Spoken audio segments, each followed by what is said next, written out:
Hello, okay, story time. So I'm really sorry I didn't do it on Friday. It was just a really hectic week in school, but I will try and maybe do an extra one this week. Otherwise, I'm not sure if we're going to finish all of this in the last 2 weeks we've got at school, but I will try my hardest. Okay, so we got up to where she saw Mr. and Mrs. Gilbert, Clara did, in the gardens talking to each other, and Mrs. Gilbert said, "No, I've got to do it," and walked off. We're not sure what, so yet again that is another secret. Okay, here we go. Chapter 15. The tapestry. The cottage was still and resting after the early morning bustle of washing, eating breakfast and cleaning up. Mr. Gilbert had eaten little of his slice of still warm bread blanketed with a thin layer of strawberry preserve, a type like a jam, before leaving for the gardens. His eyes had been far away and lost in thought. What had Mrs. Gilbert meant when she told him things couldn't carry on as they were?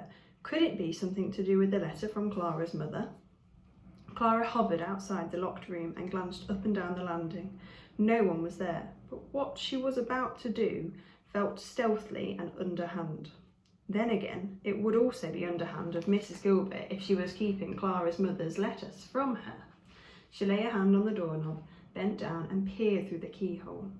Was it her imagination, or had the stack of envelopes on the wooden bureau grown? Had more letters from her mother arrived? She had been at the Gilberts' cottage for 7 days long. Her mother must have written to her more than once in that time. Clara's skin prickled. She didn't want to think badly of Mrs. Gilbert. They were related after all, but she was making it extremely hard for Clara to find things to like about her.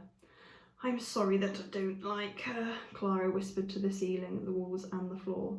The gloomy woodland wallpaper did not reply. "You haven't seen your aunt in a few years, but you will get on with her well enough," her father had said confidently before she left. "I just wish that Earl would let her and Alfred have a little more time off from their work so they could visit us more often. She has a lovely sense of humour. When I was a boy she could make me laugh so hard, sometimes I even wet my trousers."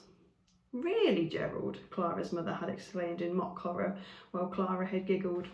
Clara scrunched up her eyes, trying to imagine Mrs. Gilbert's sour lips flipping into a sunny smile. She clearly did not have a good imagination for such thing, for the image would not arrive in her head. She rubbed her eyes. She was getting distracted.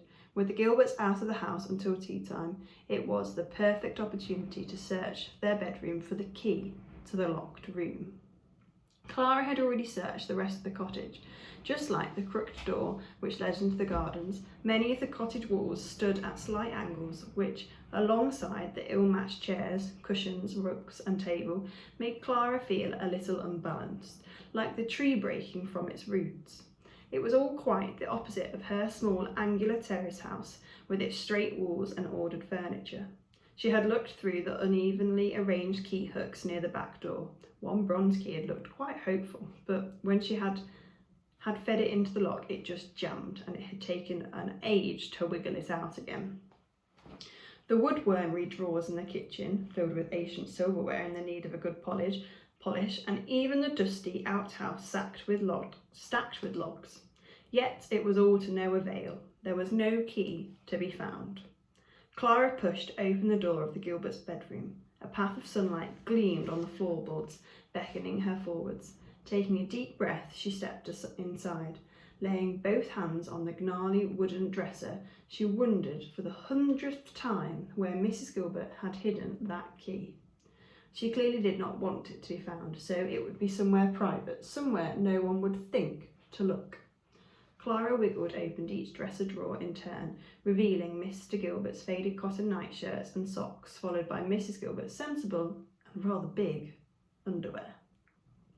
She picked up a brazier and gingerly felt inside. A flush stole on her cheeks. If her mother knew she was rifling through her aunt's personal items, her opinion of Clara would surely sink to the bottom of the ocean.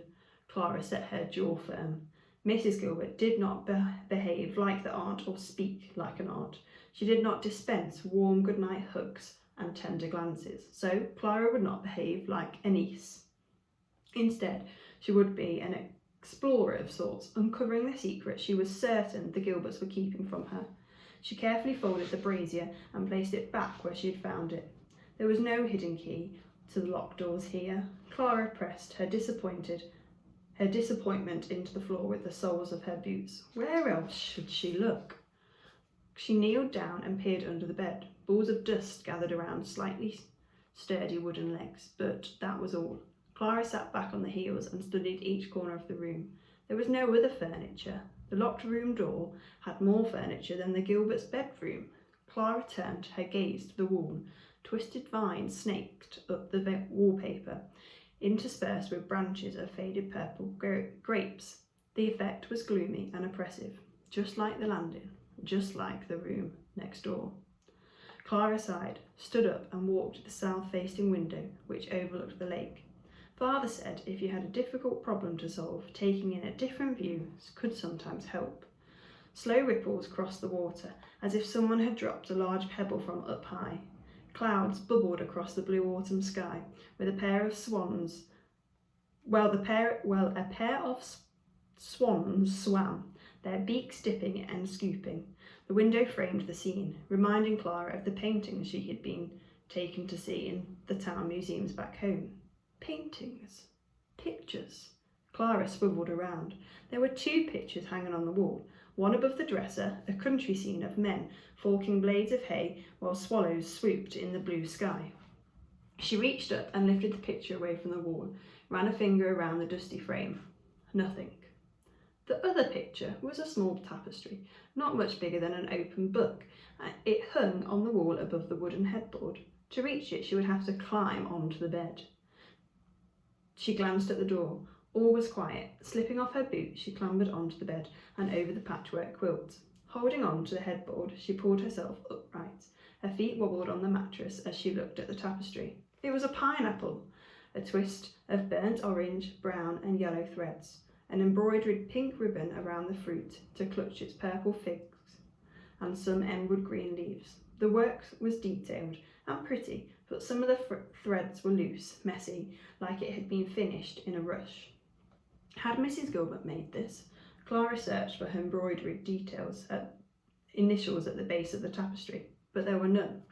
Carefully lifting the frame away from the wall, Clara felt around the edge, then examined the thick board back.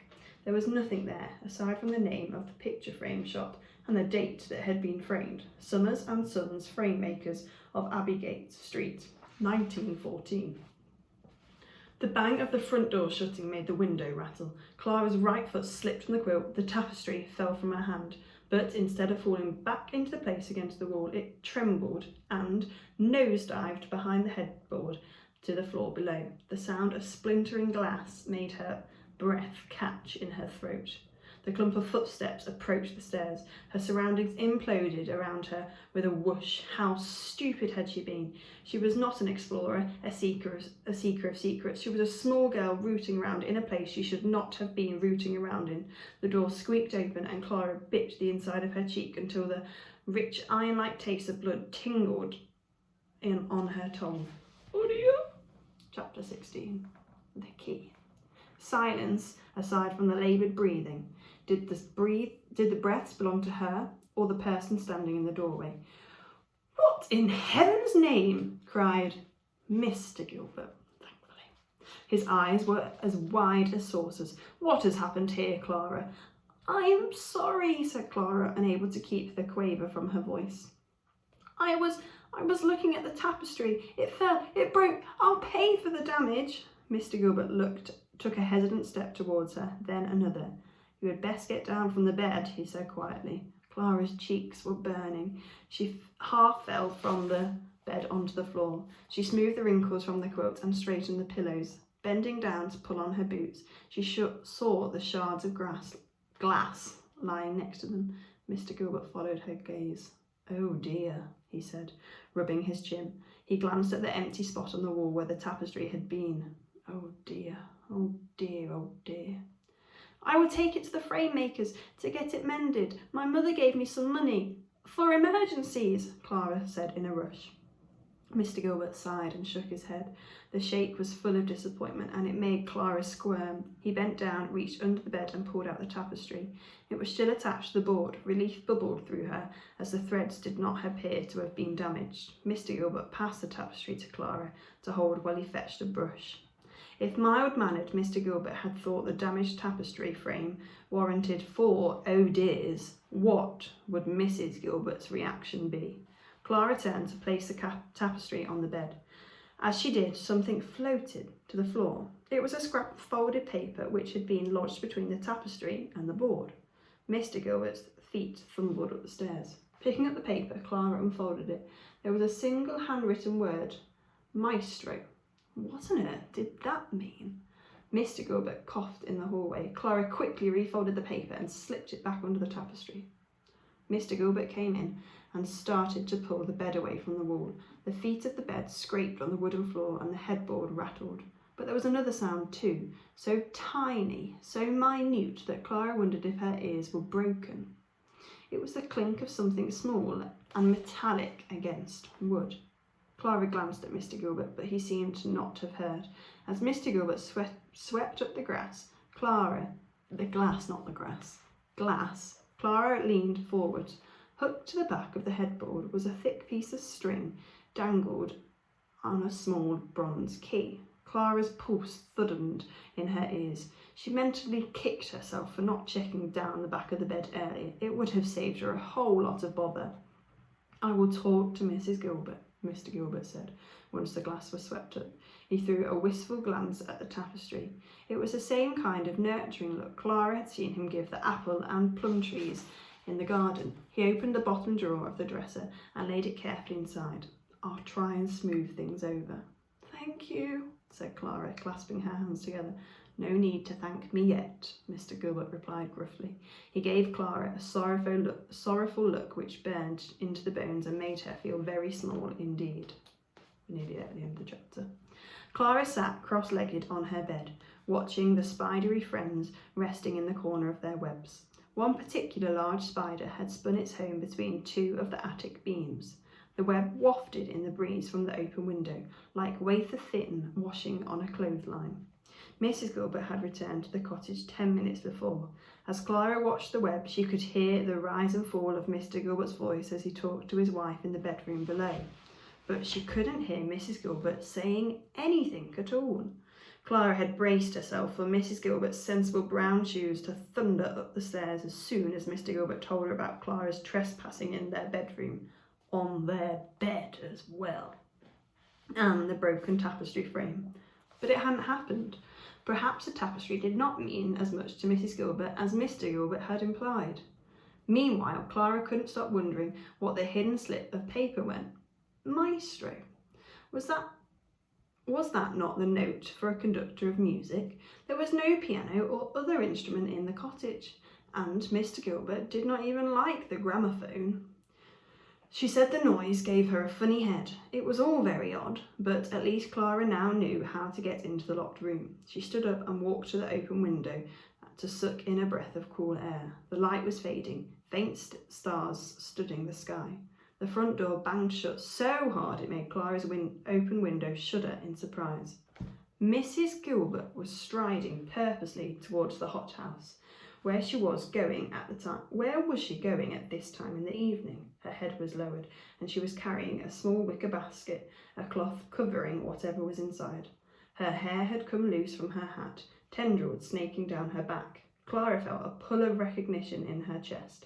Aside from the glistening of grey, Mrs. Gilbert's hair had a similar wave to her own, and her father's. Even though Clara was not allowed to address Mrs. Gilbert as aunt, it was a sign of their relationship which could not be ignored. Mrs. Gilbert paused in front of the pineapple hothouse and pressed a hand to the glass. Her lips were moving, but the wind was not obliging that evening and did not carry her voice up to Clara's bedroom. She turned and glanced back at the cottage, as if to checking whether she was being watched. Clara ducked out of sight. A few seconds later she looked again. Mrs. Gilbert was nowhere to be seen. Clara blinked, then strained her neck, searching the gardens, but there was no sign of her. Had she gone inside the hothouse? Clara leaned her her elbows on the windowsill, and waited and watched. The sky was blacker. It was getting more difficult to see. Clara, Mr. Gilbert was calling her. She ignored him, peering out into the darkness. Clara! The sound of feet trudging upstairs. Clara reached for the window catch, swung it nearly closed, and sat on the edge of the bed. She picked at the loose threads on her sheet and waited. Her door creaked open. "Did you not hear me calling?" Mr. Gilbert asked. His hair was sticking up in tufty peaks, even more bird's nest-like than usual. "No, sorry," Clara lied. "Can you come and help me with tea? Mrs. Gilbert has an errand to run." His arms hung limp at the sides. His eyes seemed worn out, ready to close any second. Clara followed Mr. Gilbert downstairs and saw him glance at the locked door next to the bedroom as they passed it, then flick his eyes away. His hands balled into fists at his sides. Determination grew behind Clara's ribs. As soon as she could, she was going to take that hidden key from behind the Gilbert's bed and find out the answers to any of the puzzles that troubled her could be found inside that locked room. So we still don't know what's inside. We've not learned any more answers to secrets, but there's another secret, because what on earth does Maestro mean? And why hasn't Mrs. Gilbert shouted at Clara yet for the tapestry? And where has she gone with a basket of something? But she did walk over to the pineapple hothouse, which is where the pineapples are disappearing from. I don't know. We will have to find out tomorrow.